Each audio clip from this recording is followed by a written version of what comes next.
vamos a hablar con Rodrigo Salazar. Él es presidente del Consejo de la Prensa. Director ejecutivo. Director ejecutivo, gracias Rodrigo, del Consejo de la Prensa, porque hay que decirlo, a Rodrigo le toca la penosa labor, porque es difícil y pesada, de andar señalando qué cosas se hacen bien, mal en los medios de comunicación y qué respuestas de la sociedad son inadmisibles y del poder son inadmisibles con respecto a los medios de comunicación. Y Rodrigo te ha tocado defender de todo, ¿no es cierto? De todo, y también señalar de todo. Lo que pasa, este hostigamiento constante a periodistas cuya línea no les gusta a determinadas personas, que por cierto tienen la libertad de no verlos y punto, ¿no? ¿A qué responde?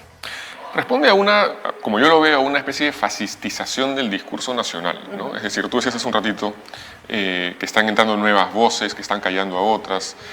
Lo que yo puedo decir es que hay una especie de reingeniería de las narrativas nacionales, es decir, los periodistas que tienen la línea de centro, que son llamados caviares, ya no sé qué significa la palabra caviar, pero bueno, ok, la usan, los están un poco removiendo con esos discursos recalcitrantes.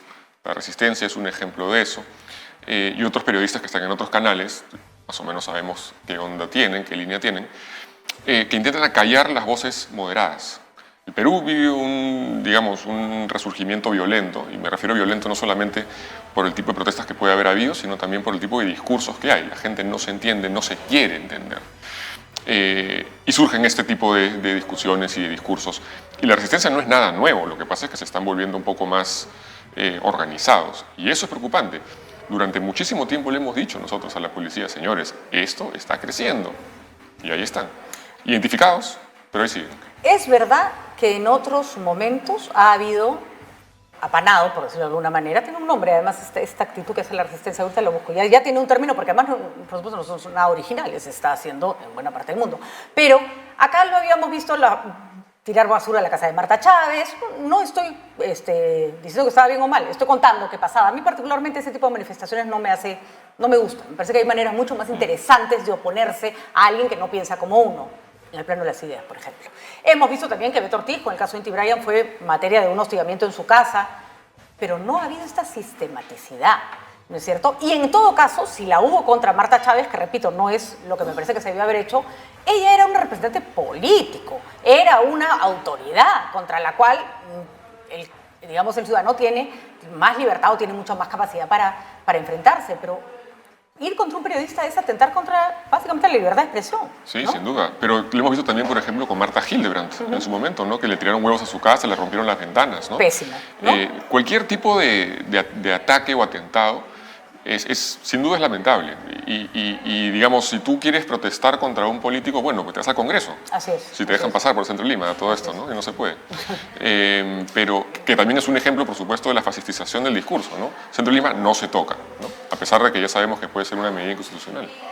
Pero atentados por ambos lados son perjudiciales. Lo que pasó con Beto Ortiz en las protestas de noviembre del 2020, que no lo dejaron salir de su casa para ir a hacer su programa, pésimo, pues. es inaceptable. Inaceptable, ¿no? Y eso fue, pero fueron decenas de personas paradas Así en su casa sin dejarlo salir. Estuvo muy mal, Sí. ¿no?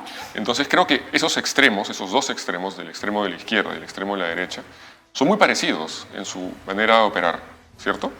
Y intentan bloquear las voces o las posiciones de periodistas contrarios a sus intereses. Entonces, yo creo que estamos viviendo, como te decía, una especie de reingeniería del discurso nacional, y eso comienza a recablear también las formas como entendemos la política en el Perú. De acuerdo, y que además sé que el término fascista está ligado a la derecha, pero esa no es una práctica exclusiva de la derecha.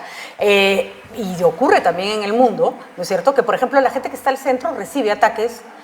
A mí me han hecho puré de un lado y de otro, y debo decirte que personas con las que creía tenía más similitud me han hecho con más ganas puré, ¿no? Por tonterías, o sea, y sí logran acallarte. Yo, por ejemplo, no me da la gana de volver a entrar al Twitter, y cerré una cuenta con 800,000 seguidores, la cerré para siempre, sin dejar rastro. Es una cloaca Twitter, pues. Es una cloaca Twitter. Pero porque además fui objeto de una especie de resistencia de Twitter, ¿no? No importaba lo que hiciera, dijera, no dijera, era siempre era tendencia, hasta que dije, es darles el gusto, o sea, ya chao, me fui, ¿no? Sí, claro.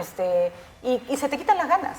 Yo creo que gran parte de este discurso que vemos hoy día ya en la calle, contra la casa de un periodista, contra, digamos, algún periodista, reglaje, hostigamiento, persecución por redes sociales, es en gran medida una respuesta a las redes sociales.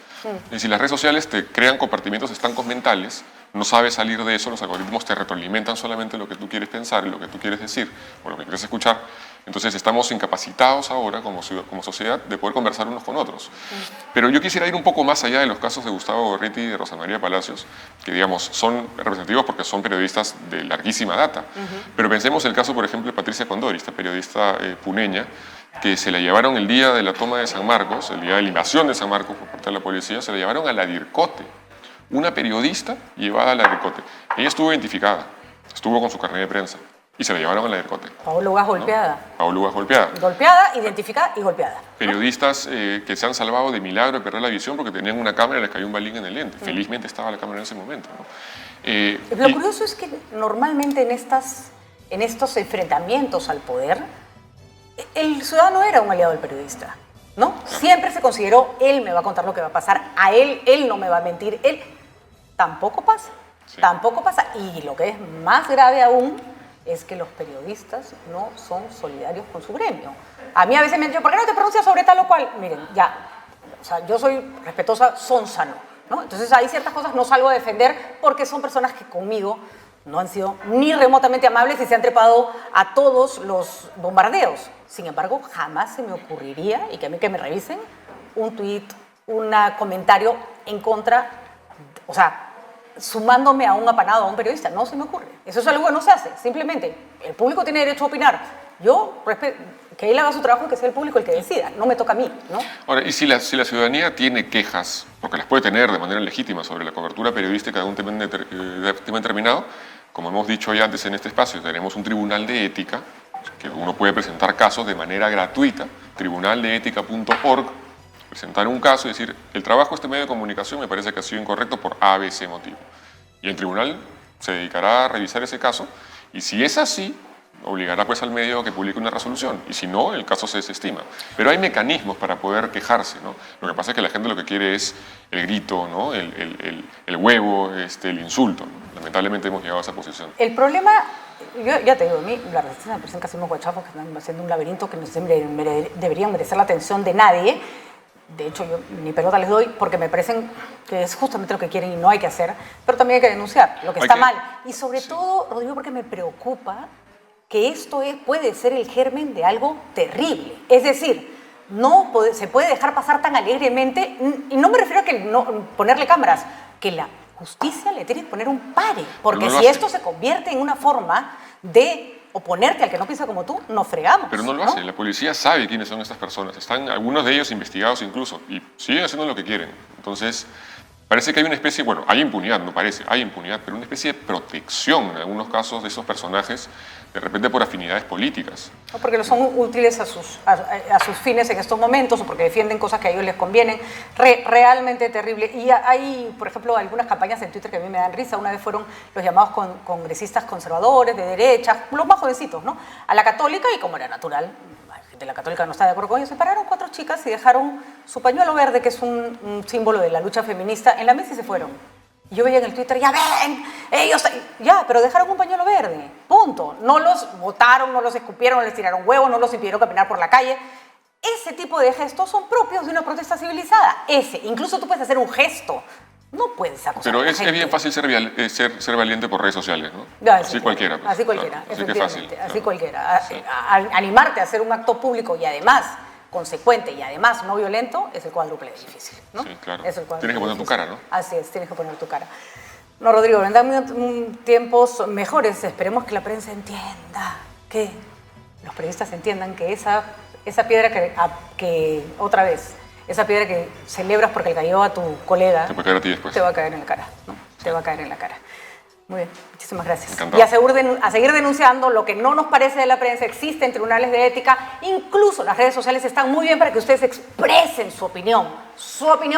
No insultos, no tirar piedras, no ajochar a la gente que tiene todo el derecho del mundo de pensar distinto. Gracias, Rodrigo.